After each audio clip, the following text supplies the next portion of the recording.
ನಮಸ್ಕಾರ, ನಾನು ಪೃಥ್ವಿರಾಜ್ ಹಾರನಹಳ್ಳಿ. ಇನ್ನೂ ಕೂಡ ಮುಗ್ದಿಲ್ಲ ಸಿಎಂ ಕುರ್ಚಿಯ ಹಗ್ಗ ಜಗ್ಗಾಟ. ದೆಹಲಿಯ ಖರ್ಗೆ ನಿವಾಸದಲ್ಲಿ ನಿನ್ನೆ ಪೂರ್ತಿ ಸಾಲು ಸಭೆಯನ್ನ ಮಾಡಲಾಯಿತು. ಇಂದು ಸಿಎಂ ಆಯ್ಕೆ ಸಂಬಂಧ ಮತ್ತೊಂದು ಸುತ್ತಿನ ಸಭೆಯನ್ನ ಮಾಡಲಾಗ್ತಾ ಇದೆ. ಇದು ಕ್ಲಾರಿಟಿಗೆ ಬರುವಂತಹ ಸಂದರ್ಭದಲ್ಲಿ ಎರಡು ಬಣಗಳಿಂದ ಲಾಬಿ ನಿರಂತರವಾಗಿ ನಡೀತಾ ಇದೆ. ಇದು ಸಿದ್ದರಾಮಯ್ಯ, ಮತ್ತೊಂದು ಡಿ ಕೆ ಶಿವಕುಮಾರ್ ರಾಜ್ಯದಲ್ಲೇ ಇದ್ದುಕೊಂಡು ಪ್ರೆಷರನ್ನ ಆಗ್ತಾ ಇದ್ದಾರೆ. ಅಲ್ಲಿಗೆ ಹೋಗದಲೇನೆ ಪ್ರೆಷರ್ ಆಗ್ತಾ ಇರುವಂಥದ್ದು, ಒತ್ತಡವನ್ನು ಹೇರ್ತಾ ಇರುವಂಥದ್ದು ಡಿ ಕೆ ಶಿವಕುಮಾರ್ ಅವರು. ಶಾಸಕರ ಅಭಿಪ್ರಾಯವನ್ನ ಖರ್ಗೆಗೆ ನೀಡಿದೆ ವೀಕ್ಷಕರ ಟೀಮ್. ಸೋನಿಯಾ ರಾಹುಲ್ ಜೊತೆ ಚರ್ಚಿಸಿ ಖರ್ಗೆ ಅವರು ತೀರ್ಮಾನವನ್ನ ಕೈಗೊಳ್ಳಲಿದ್ದಾರೆ. ಬೇರೆ ರಾಜ್ಯಗಳ ಅಧ್ಯಕ್ಷರ ಸಲಹೆ ಪಡೆದು ಅಂತಿಮ ಆಯ್ಕೆಯನ್ನ ಮಾಡಲಾಗುತ್ತೆ. ಕಾಂಗ್ರೆಸ್ ಪಕ್ಷ ಮುಖ್ಯಮಂತ್ರಿ ಯಾರಾಗಬೇಕು ಅನ್ನುವಂಥ ನಿಟ್ಟಿನಲ್ಲಿ ಶಾಸಕರ ಅಭಿಪ್ರಾಯವನ್ನ ಸಂಗ್ರಹಿಸಿತು. ಅದನ್ನ ಎಸಿಸಿ ಅಧ್ಯಕ್ಷರಾಗಿರುವಂಥ ಮಲ್ಲಿಕಾರ್ಜುನ ಖರ್ಗೆ ಅವರಿಗೆ ವೀಕ್ಷಕರ ಟೀಮ್, 3 ಜನರ ಟೀಮ್ ಬಂದಿತ್ತಲ್ಲ, ಶಾಸಕರ ಅಭಿಪ್ರಾಯವನ್ನ ಸಂಗ್ರಹಿಸುವಂಥ ನಿಟ್ಟಿನಲ್ಲಿ ಅವರು ಎಸಿಸಿ ಅಧ್ಯಕ್ಷರಿಗೆ ಕೊಟ್ಟಿದ್ದಾರೆ. ಯಾವ ರೀತಿಯಾಗಿ ಶಾಸಕರು ತಮ್ಮ ಅಭಿಪ್ರಾಯವನ್ನ ವ್ಯಕ್ತಪಡಿಸಿದ್ದಾರೆ, ಯಾವ ವ್ಯಕ್ತಿಯ ಪರವಾಗಿ ಹೆಚ್ಚಿನದಾಗಿ ಅಭಿಪ್ರಾಯ ಸಂಗ್ರಹವಾಗಿದೆ, ಯಾರನ್ನ ಮುಖ್ಯಮಂತ್ರಿಯನ್ನಾಗಿ ಮಾಡಬೇಕು ಅನ್ನುವಂಥ ವಿಚಾರಕ್ಕೆ ಸಂಬಂಧಪಟ್ಟಂತೆ ಹೆಚ್ಚಿನ ಶಾಸಕರು ಯಾರಿಗೆ ಬೆಂಬಲವನ್ನ ಕೊಟ್ಟಿದ್ದಾರೆ ಅನ್ನುವಂಥದ್ರ ಬಗ್ಗೆ ವೀಕ್ಷಕರ ಟೀಮ್ ಇಲ್ಲಿ ಎಸಿಸಿ ಅಧ್ಯಕ್ಷರಾಗಿರುವಂಥ ಮಲ್ಲಿಕಾರ್ಜುನ್ ಖರ್ಗೆ ಅವರಿಗೆ ಕೊಟ್ಟಿರುವಂಥದ್ದು ವರದಿಯನ್ನ. ಅದನ್ನ ನಿನ್ನೆ ಅವ್ರ ಜೊತೆ ಕೂತ್ಕೊಂಡು ಸುದೀರ್ಘವಾಗಿ ಮಲ್ಲಿಕಾರ್ಜುನ್ ಖರ್ಗೆ ಅವರು ಕೂಡ ಮಾತನಾಡಿದ್ರು. Honorable Congress President Khadge Sahab, Sonia Gandhi ji, the former Congress President, and the Congress rich traditions are of widespread consultations. We know now the opinion, they know now the opinion of 135 legislators, as also other independents supporting us. But they will also like to consult with both Shri D.K. Shivkumar as also Shri Siddaramaiah. They'll also like to consult with other state leaders. Many leaders have toiled. It's not one or two leaders who have toiled for the party. Everybody cumulatively have toiled for the party. They will hear everybody's opinion, take a call. My suggestion to each one of you is not to wait today. Relax, smile, and we will tell you as soon as the Congress President. Honorable Congress President Khadge Sahab. ಡಿಕೆಶಿಯನ್ನೇ CM ಮಾಡಿ ಅಂತ ಸಹೋದರ DK Suresh ಅವರು ಒತ್ತಾಯ ಮಾಡಿದ್ದಾರೆ. ಇನ್ನು ಮಲ್ಲಿಕಾರ್ಜುನ ಖರ್ಗೆಗೆ ಒತ್ತಾಯವನ್ನು ಮಾಡಿದ್ದಾರೆ. ಸಂಸದ ಡಿಕೆ ಸುರೇಶ್ ಪಕ್ಷ ಉಳಿಬೇಕು, ಬೆಳಿಬೇಕು ಅಂದ್ರೆ ಡಿಕೆ ಶಿವಕುಮಾರ್ ಅವರನ್ನ ಸಿಎಂ ಮಾಡಿ ಮಾರ್ಮಿಕವಾಗಿ ಖರ್ಗೆ ಬಳಿ ಹೇಳಿದ್ದಾರೆ ಡಿಕೆ ಸುರೇಶ್ ಅವರು. ಇದು ಡಿಕೆ ಶಿವಕುಮಾರ್ ಹಾಗೂ ಸಿದ್ದರಾಮಯ್ಯ ಒಟ್ಟಿಗೆ ಕರೆಸಿ ಸಭೆಯನ್ನ ಮಾಡಲಿದ್ದಾರೆ. ಮಲ್ಲಿಕಾರ್ಜುನ ಖರ್ಗೆ ಅವರು ಒಟ್ಟಿಗೆ ಸಭೆ ಮಾಡಿದ ನಂತರವೇ ಅಂತಿಮ ನಿರ್ಧಾರವನ್ನ ಪ್ರಕಟ ಮಾಡಲಾಗುತ್ತೆ. ಒಬ್ಬರನ್ನ ಬಿಟ್ಟು ಇನ್ನೊಬ್ಬರನ್ನ ಹೆಸರು ಘೋಷಣೆ ಮಾಡಂಗೂ ಇಲ್ಲ. ಅವರಿಬ್ಬರನ್ನ ಸಮಾಧಾನ ಪಡಿಸಿ ಅವರಿಬ್ಬರ ಅಧಿಕಾರ ಹಂಚಿಕೆಯ ಸೂತ್ರ ವಿಚಾರ ಆಗಿರ್ಬೋದು, ಏನೇ ಆಗಿರ್ಬೋದು, ಇಬ್ಬರ ಅಂದ್ರೆ ಮಧ್ಯದಲ್ಲೇ ತೀರ್ಮಾನವನ್ನ ಮಾಡಬೇಕಾಗಿದೆ. ಅದಾದ್ಮೇಲೆ ಅವರಿಬ್ಬರು ಇರುವಂತ ಸಂದರ್ಭದಲ್ಲಿ, ಅಂದ್ರೆ ಸಿದ್ದರಾಮಯ್ಯನವರು ಡಿ ಕೆ ಶಿವಕುಮಾರ್ ಅವರು ಇರುವಂತ ಸಂದರ್ಭದಲ್ಲಿ ಒಗ್ಗಟ್ಟನ್ನ ಪ್ರದರ್ಶನ ಮಾಡ್ತಾ ಹೆಸರನ್ನ ಘೋಷಣೆ ಮಾಡಬೇಕಾಗಿದೆ. ಸೊ ಆ ಕೆಲಸವನ್ನ ಮಲ್ಲಿಕಾರ್ಜುನ್ ಖರ್ಗೆ ಅವರು ಮಾಡಲಿದ್ದಾರೆ. ದೆಹಲಿಗೆ ಬಂದಂತಹ ಸಂದರ್ಭದಲ್ಲೆಲ್ಲ ಕೂಡ ಎಸಿಸಿ ಅಧ್ಯಕ್ಷರನ್ನ ಭೇಟಿ ಮಾಡ್ತೇನೆ. ಹಾಗೇನೆ ಈ ಬಾರಿನೂ ಕೂಡ ಭೇಟಿ ಮಾಡಿದ್ದೇನೆ. ಉಳಿದಂತ ವಿಚಾರಗಳನ್ನ ನಮ್ಮ ಪಕ್ಷದ ಎಸಿಸಿ ಜನರಲ್ ಸೆಕ್ರೆಟರಿ ಅವರು ಸಿದ್ದರಾಮಯ್ಯನವರ ಬಣ ಮತ್ತೆ ಡಿ ಕೆ ಶಿವಕುಮಾರ್ ಅವರ ಬಣ ಇಬ್ರು ಕೂಡ ಒಂದೊಂದು ರೀತಿಯಾದಂಥ ತರ್ಕವನ್ನ, ತಮ್ಮ ಪ್ರಮುಖವಾದಂಥ ವಿಚಾರಗಳನ್ನ ಮುನ್ನೆಲೆಗೆ ತರ್ತಾ ಇರುವಂಥದ್ದು, ಅದನ್ನು ಇಟ್ಕೊಂಡು ಲಾಬಿಯನ್ನು ಮಾಡ್ತಾ ಇದ್ದಾರೆ. 5 ವರ್ಷ ಸಿಎಂ ಆಗಿರಲೇಬೇಕು ಸಿದ್ದರಾಮಯ್ಯನವರು. ಇದು ಸಿದ್ದರಾಮಯ್ಯನವರ ಕ್ಯಾಂಪ್ನ ವಾದವನ್ನು ನಿಮಗೆ ತೋರಿಸ್ತಾ ಇರೋದು. ಮೊದಲ 3 ವರ್ಷವಾದರೂ ಆಗಲಿ ಸಿದ್ದರಾಮಯ್ಯನವರು, ಸರ್ವೆಯಲ್ಲಿ ಹೆಚ್ಚು ಒಲವು ಸಿದ್ದರಾಮಯ್ಯನವರಿಗೆ ಬಂದಿದೆ. ಸಿದ್ದುಗೆ ಅಹಿಂದ ಪ್ರಬಲ ಬೆಂಬಲ ಇರುವಂಥದ್ದು, ಅವರು ಮಾಸ್ ಲೀಡರ್ ಇಮೇಜ್ ಅನ್ನ ಹೊಂದಿದ್ದಾರೆ. ಸೊ ಹೀಗಾಗಿ ಅವರನ್ನೇ ಮಾಡಬೇಕು ಅಂತ ಸಿದ್ದರಾಮಯ್ಯ ಬಣದ ಶಾಸಕರುಗಳು ಆಗ್ರಹಿಸ್ತಾ ಇದ್ದಾರೆ ಕಾಂಗ್ರೆಸ್ ನಾಯಕರನ್ನ. ಇದು ಸಿದ್ದರಾಮಯ್ಯನವರ ಕ್ಯಾಂಪ್ನವರ ವಾದ ಆಗಿದೆ. ಅವ್ರ ಕ್ಯಾಂಪ್ನಲ್ಲಿ ಸಾಕಷ್ಟು ಜನ ಶಾಸಕರಿದ್ದಾರಲ್ಲ, ಅವರು ಈ ವಾದವನ್ನು ಮಾಡ್ತಾ ಇರುವಂಥದ್ದು. ಇನ್ನು ಡಿ ಕೆ ಶಿವಕುಮಾರ್ ಅವರ ಕ್ಯಾಂಪ್ನ ವಾದ ಏನಿದೆ ಅಂತ ನೋಡೋದಾದ್ರೆ, ಒಕ್ಕಲಿಗ ಮತ ಸೆಳೆದಂತ ಪ್ರಭಾವಿ ನಾಯಕ, ಪರ್ಯಾಯ ನಾಯಕರಾಗಿದ್ದಾರೆ. ಹಳೆಯ ಮೈಸೂರು ಭಾಗ ಮಾತ್ರ ಅಲ್ಲ, ಇಡೀ ಕರ್ನಾಟಕದಲ್ಲಿ ಪಕ್ಷವನ್ನ ಸಂಘಟನೆ ಮಾಡಿದ್ದಾರೆ. ಸಂಘಟನೆ, ನಿಷ್ಠೆ, ತ್ಯಾಗಜೀವಿ ಡಿ ಕೆ ಶಿವಕುಮಾರ್ ಅವರು ಇಷ್ಟೆಲ್ಲ ಏನೇ ಸವಾಲುಗಳು ಬಂದರೂ ಕೂಡ, ಏನೇ ಸಮಸ್ಯೆಗಳು ಬಂದರೂ ಕೂಡ ಪಕ್ಷವನ್ನ ಕಟ್ಟಿ ಬೆಳೆಸಿರುವಂತ ನಾಯಕ. ಸೊ ಇವ್ರಿಗೆ ಕೊಡಬೇಕು. ಕೆಪಿಸಿಸಿ ಅಧ್ಯಕ್ಷರೇ ಸಿಎಂ ಆಗಬೇಕು ಅನ್ನುವಂಥ ನಿಯಮಾವಳಿ ಇದೆ ಅಲ್ವಾ, ಅದನ್ನು ಪಾಲಿಸ್ಕೊಂಡು ಬನ್ನಿ, ಡಿ ಕೆ ಶಿವಕುಮಾರ್ ಅವರಿಗೆ ಅವಕಾಶ ಮಾಡಿಕೊಡ್ಬೇಕು ಅಂತ ಕೇಳ್ತಾ ಇದ್ದಾರೆ. ಸಿದ್ದು ಈ ಹಿಂದೆ ಸಿಎಂ ಆಗಿದ್ದಾರೆ ಆಲ್ರೆಡಿ. ಸೊ ಹೀಗಾಗಿ ಅವ್ರನ್ನ ಬಿಟ್ಟು ಡಿ ಕೆ ಶಿವಕುಮಾರ್ ಅವರಿಗೂ ಕೂಡ ಅವಕಾಶ ಮಾಡಿಕೊಡಿ. ಮೊದಲ 3 ವರ್ಷ ಸಿಎಂ ಮಾಡಿ ಡಿ ಕೆ ಶಿವಕುಮಾರ್ ಅವರನ್ನ, ತದನಂತರ ಬೇಕಿದ್ರೆ ಸಿದ್ದರಾಮಯ್ಯ ಅವರನ್ನ ಮಾಡಿ. ನಾವೇನು ಅವರನ್ನ ಮಾಡಬೇಡಿ ಅಂತ ಹೇಳ್ತಾ ಇಲ್ಲ, ಬಟ್ ಡಿ ಕೆ ಶಿವಕುಮಾರ್ ಅವರನ್ನ ಫಸ್ಟ್ ಮಾಡಿ ಅಂತ ಸಿದ್ದರಾಮಯ್ಯನವರ ಬಣದ ಶಾಸಕರು ಆಗ್ರಹಿಸ್ತಾ ಇದ್ದಾರೆ.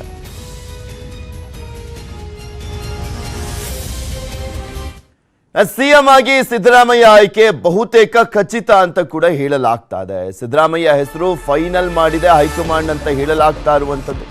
ನ್ಯೂಸ್ 18ಗೆ ಕಾಂಗ್ರೆಸ್ನ ಉನ್ನತ ಮೂಲಗಳಿಂದ ಮಾಹಿತಿ ಸಿಗ್ತಾ ಇದೆ. ಸಿದ್ದರಾಮಯ್ಯ ಅವರ ಹೆಸರನ್ನ ಫೈನಲ್ ಮಾಡಲಾಗ್ತಾ ಇದೆ. ಮೋಸ್ಟ್ ಪ್ರಾಬಬ್ಲಿ ಆಲ್ಮೋಸ್ಟ್ ಅಧಿಕಾರ ಹಂಚಿಕೆಯ ಸೂತ್ರವನ್ನ ಹಿಡಿದಂತೆ ಕಾಣಿಸ್ತಾ ಇದೆ ಕಾಂಗ್ರೆಸ್. ಬಿಕಾಸ್ ಒಬ್ರನ್ನ ಬಿಟ್ಟು ಒಬ್ಬರಿಗೆ ಮುಖ್ಯಮಂತ್ರಿ ಸ್ಥಾನವನ್ನ 5 ವರ್ಷ ಕಂಪ್ಲೀಟ್ ಆಗಿ ಕೊಟ್ಟಂತ ಸಂದರ್ಭದಲ್ಲಿ ಸಹಜವಾಗಿ ಅದು ಕೂಡ ಅನ್ಯಾಯ ಆದಂತಾಗುತ್ತೆ.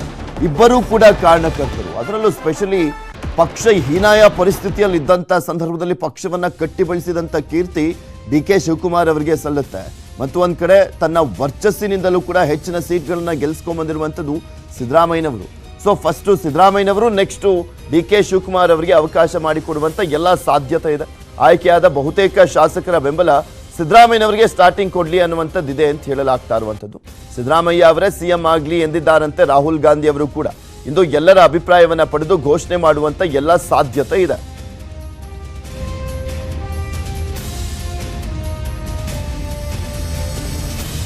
ಇದೆಲ್ಲದ್ರ ಬಗ್ಗೆ ಮತ್ತಷ್ಟು ಮಾಹಿತಿಯನ್ನ ನೀಡ್ತಾರೆ ನಮ್ಮ ಪೊಲಿಟಿಕಲ್ ಬ್ಯೂರೋ ಮುಖ್ಯಸ್ಥರಾಗಿರುವಂತಹ ಚಿದಾನಂದ್ ಪಟೇಲ್ ನಮ್ಮ ಜೊತೆ ನೇರ ಸಂಪರ್ಕದಲ್ಲಿ ಜಾಯಿನ್ ಆಗ್ತಾ ಇದ್ದಾರೆ ದೆಹಲಿಯಿಂದ. Good morning Chidanand Patel. ಮುಖ್ಯಮಂತ್ರಿ ಆಯ್ಕೆ ಸಂಬಂಧ ಒಂದು ಕ್ಲಾರಿಟಿ ಬಂದಿದೆ, ಆದ್ರೆ ಇನ್ನೂ ಕೂಡ ಮನವೊಲಿಸುವಂತ ಕೆಲಸ ಮಾಡಬೇಕಾಗಿದೆ ಅನ್ನುವಂತ ಕಾರಣ ಅಂತ ನೋಡ್ಬೋದು ಅಂತ ಅನ್ಸುತ್ತೆ. ಏನಾಗ್ತಾ ಇದೆ, ಯಾವಾಗ ಘೋಷಣೆ ಆಗುವಂತ ಸಾಧ್ಯತೆ ಇದೆ?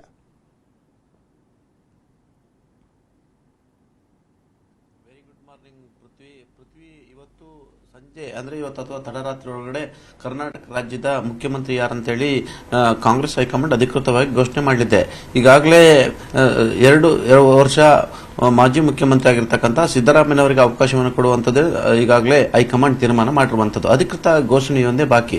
ಸಿದ್ದರಾಮಯ್ಯನವರು 5 ವರ್ಷ ಹಿಂದೆ ಸರ್ಕಾರವನ್ನ ನಡೆಸಿರುವಂಥದ್ದು ಮತ್ತು ಒಬಿಸಿ ನಾಯಕರಾಗಿರ್ತಕ್ಕಂಥದ್ದು, ಕರ್ನಾಟಕದ ಮಾಸ್ ಲೀಡರ್ ಆಗಿರುವಂಥದ್ದು ಮತ್ತು ಬಹುತೇಕ ಶಾಸಕರುಗಳು ಕೂಡ ಸಿದ್ದರಾಮಯ್ಯ ಪರವಾಗಿ ಒಲವನ್ನು ತೋರಿರುವುದರಿಂದ ಸದ್ಯಕ್ಕೆ 2 ವರ್ಷ ಅಂದ್ರೆ ಲೋಕಸಭೆ ಚುನಾವಣೆಯ ಬಳಿಕ ಅವರನ್ನ ಕೆಳಗಿಳಿಸಿ ನಂತರ ಡಿ ಕೆ ಶಿವಕುಮಾರ್ಗೆ ಅವಕಾಶ ಕೊಡೋದು ಅಂತೇಳಿ ಈಗಾಗಲೇ ತೀರ್ಮಾನವನ್ನು ಮಾಡಿರುವಂಥದ್ದು. ಹಾಗಾಗಿ ಈ ತೀರ್ಮಾನಕ್ಕೆ ಡಿ ಕೆ ಶಿವಕುಮಾರ್ ಎಲ್ಲೊಂದು ಕಡೆ ಅಸಮಾಧಾನ ವ್ಯಕ್ತಪಡಿಸಿರುವಂಥದ್ದು. ಡಿ ಕೆ ಶಿವಕುಮಾರ್ ಬಡದವರು ಕೂಡ ಅಸಮಾಧಾನವನ್ನು ವ್ಯಕ್ತಪಡಿಸಿರುವಂಥದ್ದು. ಯಾಕಂತ ಹೇಳಿದ್ರೆ ಈಗಾಗಲೇ ಡಿ ಕೆ ಶಿವಕುಮಾರ್ ಅವರು ಪಕ್ಷ ಸಂಘಟನೆ ಮಾಡಿ ಪಕ್ಷವನ್ನು ಅಧಿಕಾರಕ್ಕೆ ತಂದಿರುವಂಥದ್ದು. ಈಗಾಗಲೇ ಸಿದ್ದರಾಮಯ್ಯನವರು ಸುಮಾರು 10 ವರ್ಷ ಅಧಿಕಾರವನ್ನು ಅನುಭವಿಸಿರುವಂಥದ್ದು. ಮೂಲ ಕಾಂಗ್ರೆಸ್ಸಿಗರು ಅಲ್ಲ, ಈಗಾಗಲೇ 5 ವರ್ಷ ಮುಖ್ಯಮಂತ್ರಿ ಹುದ್ದೆ ಮತ್ತು 5 ವರ್ಷ ವಿಪಕ್ಷ ಸ್ಥಾನವನ್ನು ಕೂಡ ಅನುಭವಿಸಿರುವಂಥದ್ದು. ಹಾಗಾಗಿ ಡಿ ಕೆ ಶಿವಕುಮಾರ್ ಅವರಿಗೆ ಅವಕಾಶವನ್ನು ಕೊಡಬೇಕು. ಪಕ್ಷದ ನೀತಿ ಮತ್ತು ನಿಯಮಾವಳಿ ಪ್ರಕಾರ ಯಾರು ಪಕ್ಷಾಧ್ಯಕ್ಷರಾಗಿರ್ತಾರೆ ಅವರ ನೇತೃತ್ವದಲ್ಲಿ ಚುನಾವಣೆ ನಡೆದಿದ್ರೆ ಅವರೇ ಬಹುಮತ ಬಂದರೆ ಅವರೇ ಮುಖ್ಯಮಂತ್ರಿ ಹುದ್ದೆಯ ಆಕಾಂಕ್ಷಿ ಕೂಡ ಆಗಿರ್ತಾರೆ, ಶಾಸಕಾಂಗ ಪಕ್ಷದ ನಾಯಕರು ಕೂಡ ಆಗಿರ್ತಾರೆ. ಹಾಗಾಗಿ ಡಿ ಕೆ ಶಿವಕುಮಾರ್ ಅವರು ಅವಕಾಶ ಕೊಡಬೇಕು. ಯಾಕಂತ ಹೇಳಿದ್ರೆ ಪಕ್ಷ ಸಂಘಟನೆ, ಪಕ್ಷ ಉಳಿಬೇಕು ಅಂತ ಹೇಳಿದ್ರೆ ಡಿ ಕೆ ಶಿವಕುಮಾರ್ ಅವರಿಗೆ ಅವಕಾಶವನ್ನು ಕೊಡಬೇಕು ಅನ್ನೋ ಒಂದು ಮಾತನ್ನ ಈಗಾಗಲೇ ಡಿ ಕೆ ಸುರೇಶ್ ಅವರು ಮಲ್ಲಿಕಾರ್ಜುನ ಖರ್ಗೆ ಅವರನ್ನ ತಡರಾತ್ರಿ ಭೇಟಿಯಾದ ಸಂದರ್ಭದಲ್ಲಿ ಮಾರ್ಮಿಕವಾಗಿ ಹೇಳಿರುವಂತದ್ದು. ಅಲ್ಲದೆ ಈಗಾಗಲೇ ಕಾಂಗ್ರೆಸ್ ಹೈಕಮಾಂಡ್ ಅಂದ್ರೆ ಮಲ್ಲಿಕಾರ್ಜುನ ಖರ್ಗೆ ಅವರೇ ಖುದ್ದು ಡಿ ಕೆ ಶಿವಕುಮಾರ್ ಕರೆ ಮಾಡಿರುವಂತದ್ದು. ಇವತ್ತು ದೆಹಲಿಗೆ ಬರುವಂತ ಸೂಚನೆಯನ್ನು ಕೊಟ್ಟಿರುವಂತದ್ದು. ಹಾಗಾಗಿ ಇವತ್ತು ಮಧ್ಯಾಹ್ನ ಅಥವಾ ಸಂಜೆ ಸಿದ್ದರಾಮಯ್ಯ ಮತ್ತು ಡಿ ಕೆ ಶಿವಕುಮಾರ್ ನಡುವೆ ಮುಖಾಮುಖಿ ಮಾತುಕತೆ ಇರುವಂತದ್ದು. ಅದಕ್ಕೂ ಮುಂಚಿತವಾಗಿ ವೀಕ್ಷಕರ ನಡುವೆ ಸಭೆ ನಡೆಸಲಿರ್ತಕ್ಕಂಥ ಮಲ್ಲಿಕಾರ್ಜುನ ಖರ್ಗೆ ಅವರು ಎಐಸಿಸಿ ಪ್ರಧಾನ ಕಾರ್ಯದರ್ಶಿ ಕೆ.ಸಿ. ವೇಣುಗೋಪಾಲ್ ಮತ್ತು ರಾಜ್ಯ ಕಾಂಗ್ರೆಸ್ ಉಸ್ತುವಾರಿಯಾಗಿರ್ತಕ್ಕಂಥ ರಣದೀಪ್ ಸಿಂಗ್ ಸುರ್ಜೇವಾಲ್ ಜೊತೆ ಕೂಡ ಸಭೆಯನ್ನು ನಡೆಸಿದ್ದಾರೆ.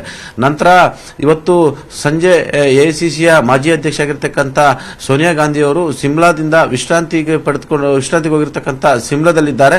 ಸಿಮ್ಲಾದಿಂದ ದೆಹಲಿಗೆ ವಾಪಸ್ ಆಗಲಿದ್ದಾರೆ. ಹಾಗಾಗಿ ಎಐಸಿಸಿಯ ಮಾಜಿ ಅಧ್ಯಕ್ಷೆ ಸೋನಿಯಾ ಗಾಂಧಿ ಅವರನ್ನು ಕೂಡ ಮಲ್ಲಿಕಾರ್ಜುನ ಖರ್ಗೆ ಅವರು ಭೇಟಿಯಾಗಲಿದ್ದಾರೆ. ಜೊತೆಗೆ ಡಿ ಕೆ ಶಿವಕುಮಾರ್ ಅವರು ಮಾತನಾಡುವಂತ ಸಂದರ್ಭದಲ್ಲಿ ನನಗೆ ಜವಾಬ್ದಾರಿಯನ್ನೆಲ್ಲ ಕೊಟ್ಟಿದ್ದು ಸೋನಿಯಾ ಗಾಂಧಿ ಅವರು ಅಂತ ಹೇಳ್ತಾ ಇದ್ರು. ಸೊ ಹೀಗಾಗಿ ಸೋನಿಯಾ ಗಾಂಧಿ ಅವರ ಬರುವಿಕೆಗೋಸ್ಕರ ಕಾಯ್ತಾ ಇದ್ರ ಡಿ ಕೆ ಶಿವಕುಮಾರ್ ಅಂತ ಡೈರೆಕ್ಟ್ ಆಗಿ ಸೋನಿಯಾ ಗಾಂಧಿ ಅವರ ಬಳಿನೇ ನೀವು ಕೊಟ್ಟಂತ ಟಾರ್ಗೆಟ್ ಅನ್ನ ರೀಚ್ ಮಾಡಿದ್ದೀನಿ, ಆ ಮಿಷನ್ ಕಂಪ್ಲೀಟ್ ಮಾಡಿದ್ದೀನಿ, ಸೊ ಹೀಗಾಗಿ ನನಗೆ ಜವಾಬ್ದಾರಿಯನ್ನ ಕೊಡಬೇಕು, ಮುಖ್ಯಮಂತ್ರಿ ಸ್ಥಾನವನ್ನ ಕೊಡಬೇಕು ಅಂತ ತಮ್ಮ ವಾದವನ್ನ ಸೋನಿಯಾ ಗಾಂಧಿ ಅವರ ಬಳಿನೇ ಮಂಡಿಸಲಿಕ್ಕೆ ಮುಂದಾಗ್ತಾ ಇದ್ದಾರಾ ಅಂತ, ಅವರ ಮುಖಾಂತರನೇ ಒತ್ತಡವನ್ನ ಹೇರ್ತಾ ಇದ್ದಾರಾ ಅಂತ?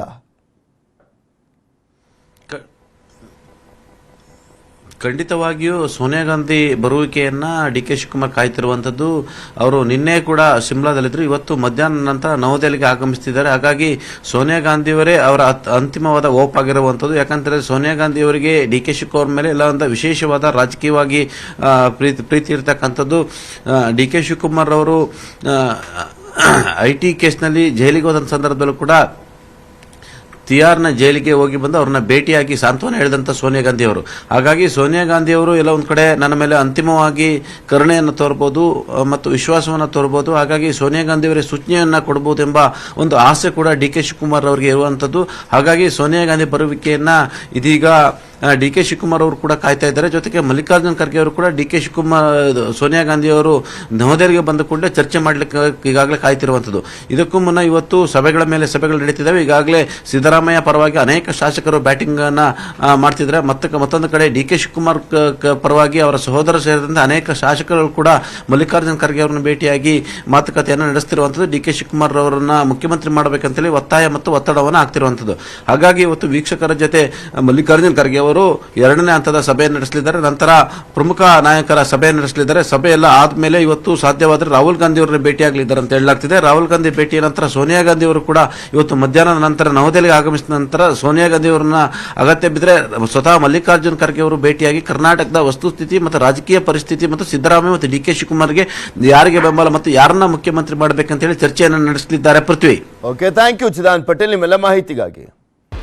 ಅವರ ಮೇಲಿನ ಒತ್ತಡವನ್ನು ಏರುವಂತ ನಿಟ್ಟಿನಲ್ಲಿ ಸಾಕಷ್ಟು ಪ್ಲಾನ್ ಅನ್ನ ಮಾಡಿಕೊಂಡಿದ್ರು. ಬಿಕಾಸ್ ಅವರೇ ನನಗೆ ಎಲ್ಲ ಜವಾಬ್ದಾರಿಯನ್ನು ಕೊಟ್ಟಿದ್ದು, ಸೋನಿಯಾ ಗಾಂಧಿ ಅವರೇ ಈಗ ನನಗೆ ಮುಖ್ಯಮಂತ್ರಿ ಸ್ಥಾನವನ್ನ ಕೊಡಿಸ್ತಾರೆ ಅನ್ನುವಂತ ಬಹುದೊಡ್ಡ ನಂಬಿಕೆಯನ್ನ ಇಟ್ಕೊಂಡಿದ್ದಾರೆ ಡಿ ಕೆ ಶಿ. ತೀವ್ರ ಕುತೂಹಲ ಮೂಡಿಸಿದೆ ಡಿ ಕೆ ಶಿವಕುಮಾರ್ ಅವರ ನಡೆ. ಈಗಾಗಲೇ ಡಿ ಕೆ ಸುರೇಶ್ ಜೊತೆ ಖರ್ಗೆ ಅವರು ಮಾತುಕತೆಯನ್ನು ಮಾಡಿದ್ದಾರೆ. ಸೋನಿಯಾ ಗಾಂಧಿ ಅವರೇ ನನಗೆ ನೆರವಾಗ್ತಾರೆ ಅಂತ ಹೇಳಿದ್ದಾರೆ D K Shivakumar. Srimati Sonia Gandhi, Rahul Gandhi and Priyanka Gandhi. That and Mr. Mallikarjun Kharge, that I will deliver Karnataka to their fold. I can't forget Srimati Sonia Gandhi coming to meet me in jail when all these BJP people put me under jail.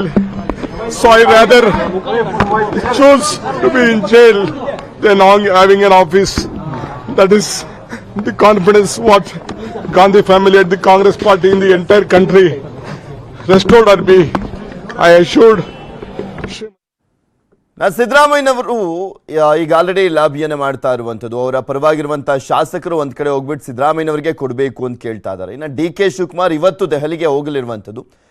D K Shivakumar ಅವರು ಏನೆಲ್ಲ conditions ಗಳನ್ನ ಹಾಕ್ತಾ ಇದ್ದಾರೆ ಹೈಕಮಾಂಡ್ಗೆ ಅಂತ ನೋಡೋದಾದ್ರೆ, 5 ವರ್ಷ CM ಮಾಡಬೇಕು, ನನಗೆ ಅಧಿಕಾರ ಹಂಚಿಕೆ ಅಲ್ಲ, 5 ವರ್ಷನೂ ಸಿಎಂ ನನ್ನೇ ಮಾಡಬೇಕು, ಡಿಸಿಎಂ ಹುದ್ದೆಗಳು ಬೇಡ ನನಗೆ, ಸಿದ್ದು ಸಿಎಂ ಮಾಡಿದ್ರೆ ಪ್ರಬಲ ಖಾತೆಯನ್ನ ಕೊಡಬೇಕು ಅನ್ನುವಂಥದ್ರ ಬಗ್ಗೆ ಬೇಡಿಕೆ ಅಂತೆ.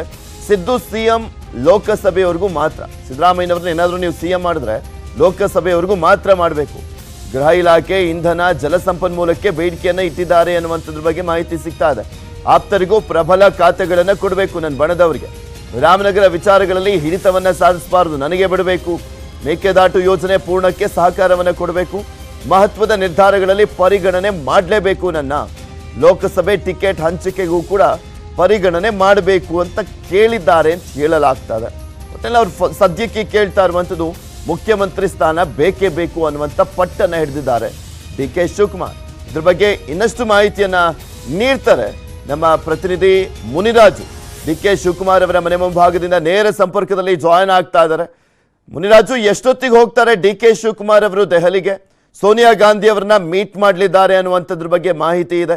ಸೋನಿಯಾ ಗಾಂಧಿ ಅವರನ್ನ ಮೀಟ್ ಮಾಡಿದಂಥ ಸಂದರ್ಭದಲ್ಲಿ ಯಾವೆಲ್ಲ ಬೇಡಿಕೆಗಳನ್ನ ಅವ್ರ ಮುಂದೆ ಇಡ್ಲಿಕ್ಕೆ ಸಜ್ಜಾಗಿದ್ದಾರೆ ಅಂತ?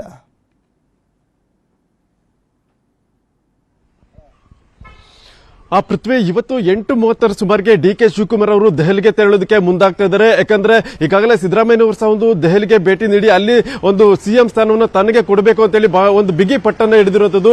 ಅದರಿಂದ ಇವತ್ತು ಡಿ.ಕೆ. ಶಿವಕುಮಾರ್ ಅವರು ಸಹ ಒಂದು ದೆಹಲಿಗೆ ಭೇಟಿ ನೀಡಿ ಖುದ್ದು ಸೋನಿಯಾ ಗಾಂಧಿ ಅವರನ್ನೇ ಭೇಟಿಯಾಗಿ ತಮಗೆ ಒಂದು ಮುಖ್ಯಮಂತ್ರಿ ಸ್ಥಾನವನ್ನು ಕೊಡಬೇಕು ಅಂತ ಹೇಳಿ ಒಂದು ಪ್ರಬಲವಾಗಿ ಒಂದು ಒತ್ತಡ ಏರೋದಕ್ಕೆ ಈಗ ಮುಂದಾಗ್ತಾ ಇದ್ದಾರೆ.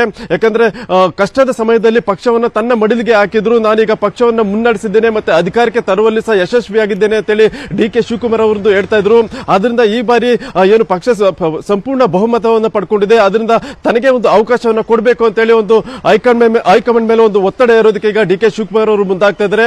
ಅವರು ನಿನ್ನೆಯೇ ದೆಹಲಿಗೆ ತೆರಳಬೇಕಾಗಿತ್ತು, ಆದ್ರೆ ಅನಾರೋಗ್ಯದ ಕಾರಣದಿಂದಾಗಿ ನಿನ್ನೆ ಬೆಂಗಳೂರಿನಲ್ಲಿ ಉಳಿದು ಒಂದು ರೆಸ್ಟ್ ಮಾಡೋದಕ್ಕೆ ಮುಂದಾಗಿದ್ರು. ಆದ್ರಿಂದ ಇವತ್ತು ಬೆಳಗ್ಗೆ 8:30 ನಂತರ ನೇರವಾಗಿ ದೆಹಲಿಗೆ ತೆರತಾರೆ. ಅಲ್ಲಿ ಸೋನಿಯಾ ಗಾಂಧಿ ಅವರು ಏನು ಶಿಮ್ಲಾದಿಂದ ದೆಹಲಿಗೆ ಬರ್ತಾರೆ, ಅವರನ್ನ ಆ ಸಮಯದಲ್ಲಿ ಮಧ್ಯಾಹ್ನದ ವೇಳೆಗೆ ನೇರವಾಗಿ ಅವರನ್ನ ಭೇಟಿಯಾಗಿ ತಮಗೆ ಒಂದು ಸಿಎಂ ಸ್ಥಾನವನ್ನು ಕೊಡಬೇಕು ಅಂತೇಳಿ ಒಂದು ಬಿಗಿ ಪಟ್ಟನ್ನ ಇಡೋದಕ್ಕೆ ಮುಂದಾಗ್ತಾ ಇದ್ದಾರೆ. ಮತ್ತೆ ಇದೇ ವೇಳೆ ಅವರು ಏನು ಕಳೆದ 2 ವರ್ಷಗಳಿಂದ ಏನು ಪಕ್ಷವನ್ನ ಮುನ್ನಡೆಸಿದ್ದೇನೆ ಮತ್ತೆ ಅಧಿಕಾರಕ್ಕೆ ತರುವಲ್ಲಿ ಸಹ ಒಂದು ಸಾಕಷ್ಟು ಶ್ರಮವನ್ನು ಪಟ್ಟಿದ್ದೇನೆ, ಮತ್ತೆ ಸಾಕಷ್ಟು ಏನು ತಮ್ಮ ಆಪ್ತರು ಮತ್ತೆ ಬಂಧುಗಳಿಗೆ ಒಂದು ಕಿರುಕುಳನ್ನು ಕೊಟ್ಟಿದ್ರು, ಅದನ್ನು ಸಹ ಒಂದು ಫೇಸ್ ಮಾಡಿ ಪಕ್ಷವನ್ನು ಅಧಿಕಾರಕ್ಕೆ ತರೋದ್ರಲ್ಲಿ ಯಶಸ್ವಿಯಾಗಿದ್ದೇನೆ ಅಂತೇಳಿ ಅವರ ಮುಂದೆ ಒಂದು ಕಳೆದ 2-3 ವರ್ಷಗಳಿಂದ ಏನೆಲ್ಲ ಒಂದು ಪಕ್ಷವನ್ನು ಅಧಿಕಾರ ತರೋದಕ್ಕೆ ಪ್ರಯತ್ನಗಳನ್ನ ಪಟ್ಟಿದ್ರು, ಅದರ ಒಂದು ಸಂಪೂರ್ಣ ವಿವರನ್ನ ಇಟ್ಟು ಈಗ ಸಿಎಂ ಸ್ಥಾನವನ್ನ ಕೊಡಬೇಕು ಅಂತ ಹೇಳಿ ಒಂದು ಒತ್ತಡವನ್ನು ಏರೋದಕ್ಕೆ ಈಗ ಶಿವಕುಮಾರ್ ಅವರು ಮುಂದಾಗ್ತಾ ಇದ್ದಾರೆ. ಪೃಥ್ವಿ, ಓಕೆ, ಥ್ಯಾಂಕ್ ಯು ಮುನಿರಾಜು ನಿಮ್ಮೆಲ್ಲ ಮಾಹಿತಿಗಾಗಿ. ಇನ್ನು ಸಿಎಂ ಗೇಮ್ಗೆ ಟ್ವಿಸ್ಟ್ ಕೊಟ್ಟ ಡಿ.ಕೆ. ಶಿವಕುಮಾರ್, ಇದು ನ್ಯೂಸ್ 18ನ ಎಕ್ಸ್ಕ್ಲೂಸಿವ್. ಇನ್ನು ಮುಖ್ಯಮಂತ್ರಿ ಆಯ್ಕೆ ಆಗಿಲ್ಲ ಅನ್ನುವಂಥದ್ರ ಬಗ್ಗೆ ಮಾತನಾಡಿದ್ದಾರೆ ಡಿ.ಕೆ. ಶಿವಕುಮಾರ್ ಅವರು. ಮುಖ್ಯಮಂತ್ರಿ ಆಯ್ಕೆ ಆಗಿದ್ರೆ ಇಷ್ಟೊತ್ತಿಗೆ ಘೋಷಣೆ ಮಾಡಿರೋರು ಅಂತ ಹೇಳಿದ್ದಾರೆ. ಸಿದ್ದರಾಮಯ್ಯ ಹೆಸರು ಅಂತಿಮವಾಗಿಲ್ಲ, ಎಲ್ಲ ಕಡೆಯೂ ಕೂಡ ರೂಮರ್ಸ್ ಹಬ್ಬಿಸಲಾಗಿದೆ ಅಷ್ಟೇ. ನ್ಯೂಸ್ 18ಗೆ ಡಿ.ಕೆ. ಶಿವಕುಮಾರ್ ಅವರ ಹೇಳಿಕೆ ಇದು. ಡಿ.ಕೆ. ಶಿವಕುಮಾರ್ ಅವರು ನ್ಯೂಸ್ 18 ಜೊತೆ ಎಕ್ಸ್ಕ್ಲೂಸಿವ್ ಆಗಿ ಮಾತನಾಡಿದ್ರು. ಈ ಸಂದರ್ಭದಲ್ಲಿ ಕೊಟ್ಟಂತ ಹೇಳಿಕೆ.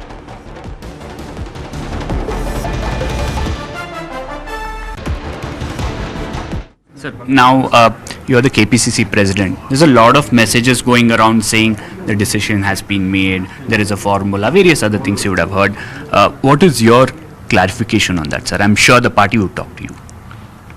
See, gossips. People create gossips in all political parties. Media also create a lot of gossips. All friends across the party also create gossips. I don't know any gossips. I don't know anything.